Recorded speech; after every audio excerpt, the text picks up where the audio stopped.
ሰይጣን ባይዘዌ ኃይል አቅም ችሎታ ኖሮት አያውቅም። ያው ጴንጤ ስንሆን ለሰይጣን የሰጠነው ሰፈር ስላለ ነው። እውነተኛው ነገር ግን የመናፍስት ዓለም ካሉት ውስጥ የመብለጥ አቅም ያለው ሰው ነው። አብዛኞቻችን ስለ ራሳችን ያወቅናቸው ነገሮች ሮንግ በመሆኑ ያ ሮንግ የሆነው አስተያየታችን ዛሬም ይቀጥላል። ሰው መንፈስ ነው፣ ነፍስ አለው፣ በስጋ ውስጥ ይኖራል። ብቻ ሰው ይሄ ሰውዬ እንዳልሆነ ወቀው። ሌላውን ብዙ መከራከር፣ አንዱ ነፍስ ነኝ ይላል፣ አንዱ መንፈስ ነኝ፣ የፈለገውን ይሁን፣ ብዙ አይግደቅን። በቃ አንተ ግን ይሄኛው እንዳልሆንክ ስጋ እንዳልሆንክ ለምን ብትነኝ ስትሞት የቀረው ምንክ ነው? ስጋ ወደ ጌታ ሄደ የሚባል ውስጥ ያለ እንግዲህ መንፈስም ይሁን ነፍስም ይሁን ከበደም ይሁን አየለ ምን ይላል ይሄዳል። ስለዚህ ያ ሰውዬ ብለን ሞተክ መንፈስ ከምትሆን ሳትሞት መንፈስ መሆን ጥሩ ነው።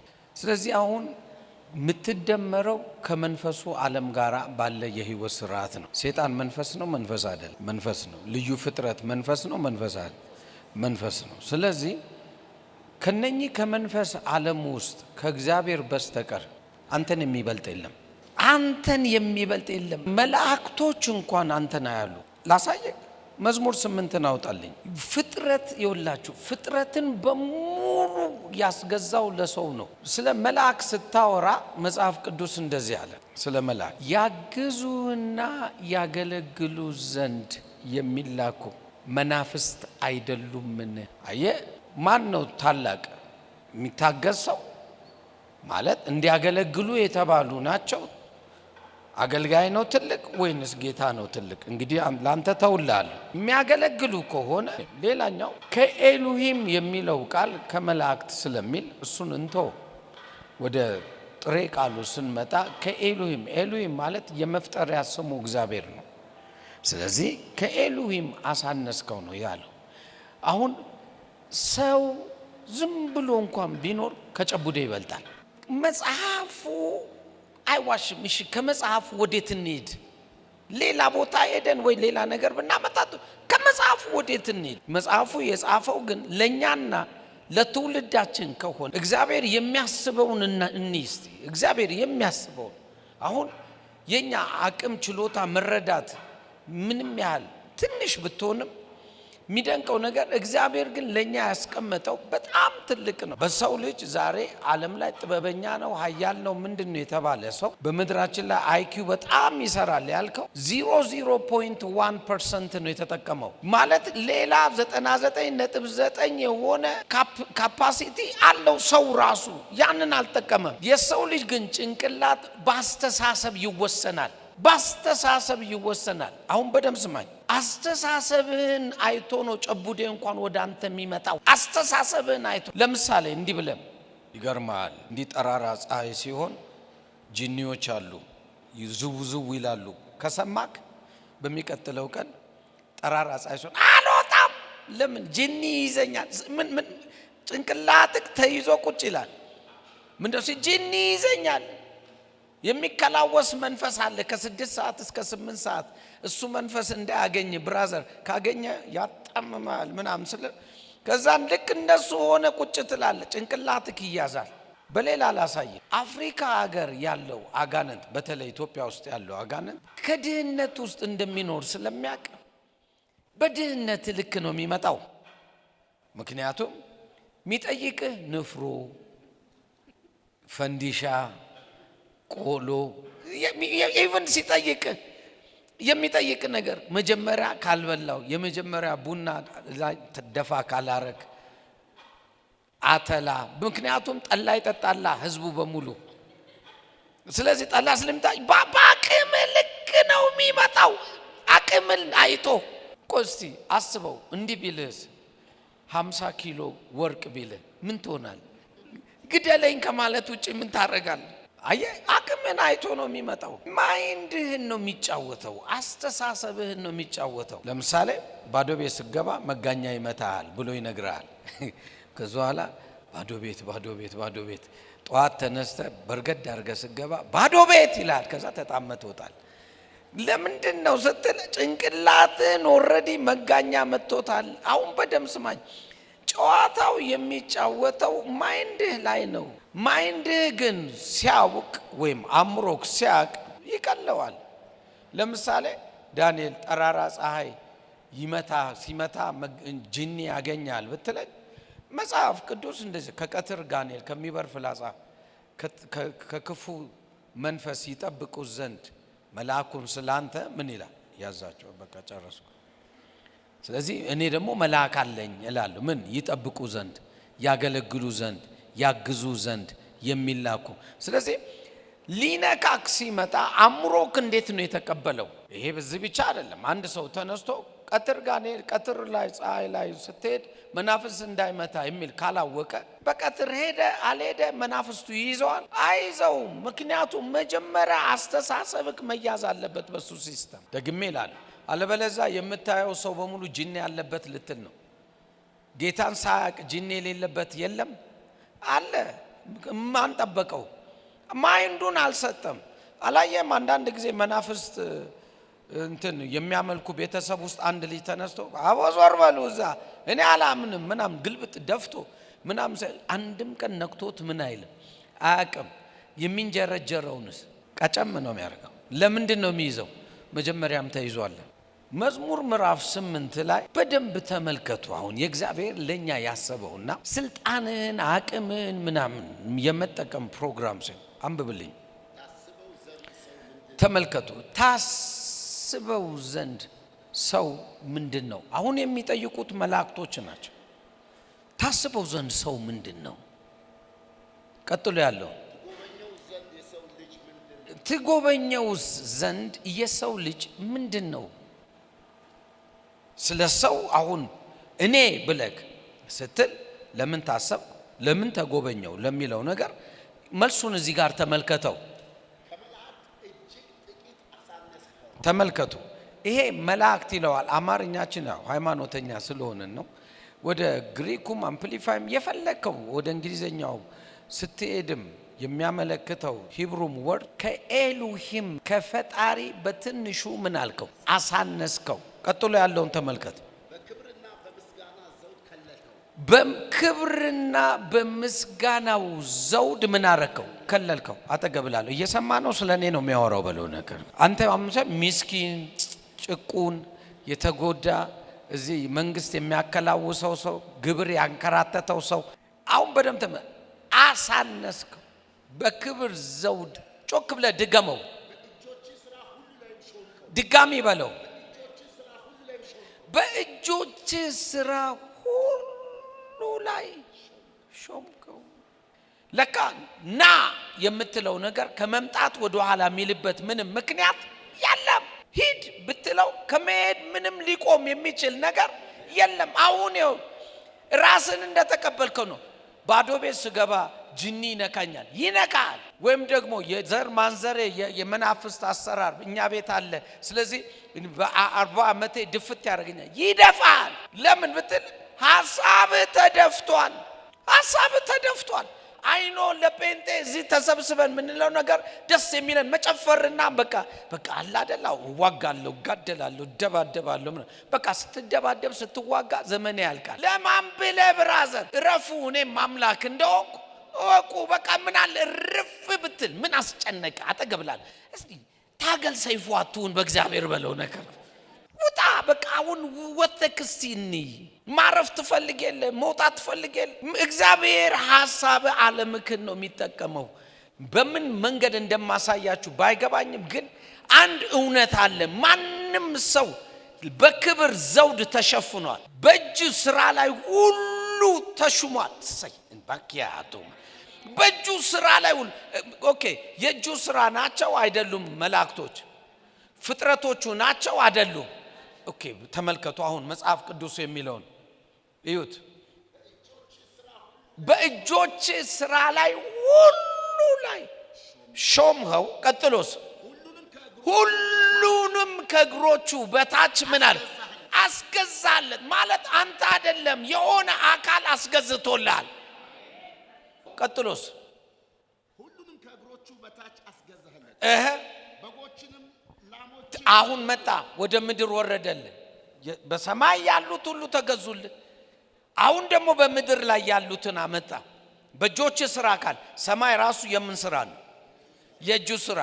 አሁን አትክደውም ማለት መጽሐፉ ሰማያት የእጆች ስራ ናቸው ብለህ ትዘምር የለ ፍጥረቶች ይናገሩ ትለለ ከዋክብት እነኚህ ሁሉ ይገዙልህ ዘንድ ይገባል።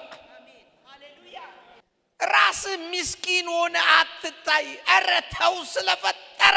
ማታ ላይ መጥቶ የሚያንቀንጨቡዴ እያለ በእጆች ስራ ላይ ምን አልኩ ሾሜ ያለው ኢቭን አትምጣ ብትለው ምን አይልም አይመጣም። እውነቱ ይሄ ነው። እዩት የሚለውን በደም ተመልከቱ። ድጋሚ በጎችንም ላሞችንም ሁሉ ደግሞ በምድር አሁን የምድረ በዳ እንስሳትንም የሰማይንም ወፎች የባህር አሶች በባህር መንገድ የሚሄዱትን ሁሉ ምን አለለት? አስገዛለት። የሚገርመው ነገር አሳ ነባሪ ኑ ተሰብሰቡ ብትል ምን ይላል? ችግሩ እንኳን እንደሱ ለማለት እዚህ ሰፈር ያለውን ልጅ እንኳን መጥራት አቅቶናል። ምክንያቱም አንተ እንትና ራስን ስትመለከት ማትረባ የማጠቅም በምድር ፈላጊ የሌለ እንደ ከበደ እንደ አየለ አርገው ወስደሃል። ስታይ በቃ እንዲሁ ዝም ብለ ኑር ተብለ የተለቀቅ እንትን ከምን ጎዳና እንደሆን ራስህም አታውቀውም። ከዛ በኋላ ጠፍቶኛል መንገዱ የሚል መዝሙር ትዘምራል። በቃ ምክንያቱም ስታየው አንተ የጠፋበት መንገድ ነው። ስለዚህ ደስ ይልሃል። የጠፋው መንገዱ የጠፋኝ መንገዱ ስትዳው የኔ ህይወት ነው የኔ እሱ ጠፍቶበት ነው አንተንም ጠፍቶብሃል እያለ ያወራ ለሁለት መላቀስን አቁምና አንተ ማን እንደሆንክ እወቅ። በቃ አንተ ማን እንደሆንክ ካወቅ የሚቀጥለው ቀላል ነው። አንድ ጊዜ አንድ ሰው ዳኒ የኛን ምናምን እየነካክ ስለሆነ ረግመሃለሁ አለ። አልኩ መጡብኝ። ያው እኔ ደግሞ አንድ ጥያቄ ጠይቃለሁ። ሁለት ምርጫ ላንተ ሰጣለሁ። አንደኛው እርግማንን ወደ በረከት ምን እላለሁ እቀይራለሁ ይላል። ስለዚህ ወደኔ ሲመጣ ወዴት ይቀየራል? ወደ በረከት ይቀየራል። ለምሳሌ ጥፋ ከሆነ ምን ይሆናል? ብራ። ባዶ ሁኑ ከሆነ ብዙ አገኝ። ወደኔ ሲመጣ ምን ይላል? አተገብላለሁ። መጽሐፍ ነው ያለው። አትየኝ በለው ነቃ አርገውና አንዱ እርግማን ይሄ ነው አልኩት። ሁለተኛው እርግማን ወደ ብብታቸው ምን አለ? ተመለስ፣ ወደ ራስ ይመለስ።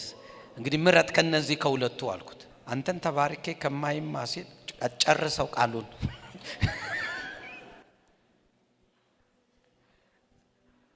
እኔን የሚመለከታል እዚህ ውስጥ የለም። እርግማኑን ወደ በረከት ምን እለዋል? እቀይሯል። ስለዚህ ሲረግመኝ ሰው ቢውል ወዴት ነው የሚቀየረው? ሁለተኛው ደግሞ ሲረግመኝ ወደ ቢውል የሚሆነው ምንድነው? ወደ ራሱ ምን ይላል? ይመለሳል። ምርጫው የማን ነው? የራሱ። እንግዲህ ቅጩን ስማ። የሰይጣን ምህረት አያኖርህም። የሰይጣን ቸርነት አያኖርህም። ጨቡዴው ጨካኝ ነው። እንዴት ብዬ እንደማስረዳ ገና የተወለደ ልጅ ላይ አይደለ እንዴ ፍዳ የሚያሳየው? ስንት ሰው ነው የሚደውልልኝ ለሊስ ላይ ልጅ አልተኛ ብሎ ይጮሃል። ግድ የለም በጌታ በኢየሱስ ስም ያገኘው መንፈስ ጸጥ በል። ከዚህ በኋላ ይሄ ልጅ እንዳትነካ። አሁን ተኝቷል። ከ15 ደቂቃ በኋላ 10 ደቂቃ በኋላ ልጁ ጭልጥ ያለ እንቅልፍ አቦዘለ እግዚአብሔር እኮ አንተን ይሰማል። በሌላ አማርኛ እኔን አይሰማም፣ አንተን ግን ምን ይላል? አጠገብለ አንቺ ቀበሌ ብታርፍ ይሻላል ባትም። ጉዳዩ ያለው አንድ ላይ ነው። ዳንኤል ቋንቋውን መናገር ይችላል ወይ? አዎ። ምን አይነት ቋንቋ? የተስፋ ቃሉን። ሌላ ምንም። አንተስ የተስፋ ቃል ብትይዝ ይሆናል አይሆንም? ይሆናል። ልዩነት የለም በኔም ባንተም። የተስፋ ቃሉን የማያዝና ያለ መያዝ ነው። ከዚህ ስወጣ ምን እንደምበላ አላቅም፣ ምን እንደሚሆን አላቅም። አንዱ ሰው ደግሞ ከዚህ ስወጣ የመስዋዕቱን በግ እግዚአብሔር ምን ይላል? ያዘጋጅ። እንዴት ነው ምርጫክ? አይ ይይዘኛል ምንም ምበላው አይኖረኝም ማታ ጦሜን አድራለሁ እንደውም እዛ ቧንቧ የት ጋራ ነው ያለው የቧንቧ ውሃ በደንብ ጠጥቼ ተኛለሁ በፍጹም በዚህ ምድር ላይ ስትኖር ክፉ ቃል አይውጣ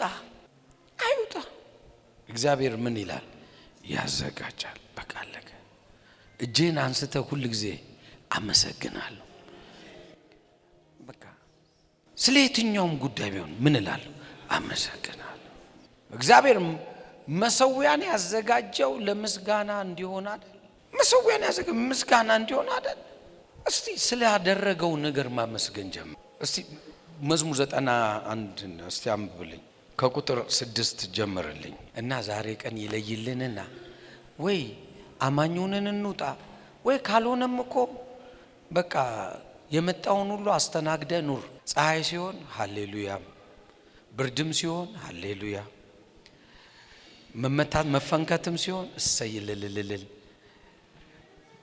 የሆነ መኪና እግርህን ይዞት ሲሄድ እሰየው አንዱ ቀርቶኛል ወይም ደግሞ ምትበላው ምናምን አንድ አይንም ሲጠፋ የአይን አምላክ ይሄንን አትርፎታል ስለዚህ በቃ አትሊስት ተቀበለው ከምታጉረመርም ተቀበለው ወይ ጀግናውንና እነኚህ በሙሉ በእኔና በዘሬ ላይ ሊመጣ ምን አይልም አይችልም ምርጫው አንተ ነው አንብበው በጨለማ ከሚሄድ ክፉ ነገር በጨለማ ከሚሄድ ክፉ ነገር ከአደጋና ከቀትር ጋኔል አትፈራም ምን አትልም አትፈራም ዲዱሲ አሁን አንድ አካል አለ እንዳትፈራ ምን የሚል የሚረዳ ለሊት ላይ ከቀትር ጋኔል ሲባል ቀትር ላይ ያለ አጋንንት ሁሉ አንተ ሊነካ ምን አይልም አይችልም አትፈራቸው ሊገለጡ ሁሉ ይችላል ይገለጡ ለምን ሲኖሩ አይኖሩም እኔ ዳን ጥያቄ ልጠይቃችሁና እሱን እንደው በቅንነት መልሱልኝ ሰይጣን ወይም አጋንንቶች ምድር ላይ የመኖር መብት አላቸው የላቸው ጮክ በሉ ድገመው ኦኬ ካንተ በፊት ነበሩ ወይስ አልነበሩም ኦኬ አንተ ነህ ከኋላ የመጣው ወይስ እነሱ ናቸው ኦኬ በገነት ውስጥ ቀድሞ የመጣው እዚህ ምድር ሰይጣን ነው ወይስ ሰው ነው ሰይጣን ከሆነ እቺ ምድር የተሰራችው ለማን ነበር ለሰይጣን ይሄን ትምሮ እኮ ጨረቃ ስለሆነን ነው ትምሮ ብናቅ ኖሮ ኢዮብ ምዕራፍ 38ን አንብበው የእግዚአብሔር ፍጥረትና መላእክቶች ምድር በተፈጠረች ጊዜ እልል አሉ ምን አሉ እልል አሉ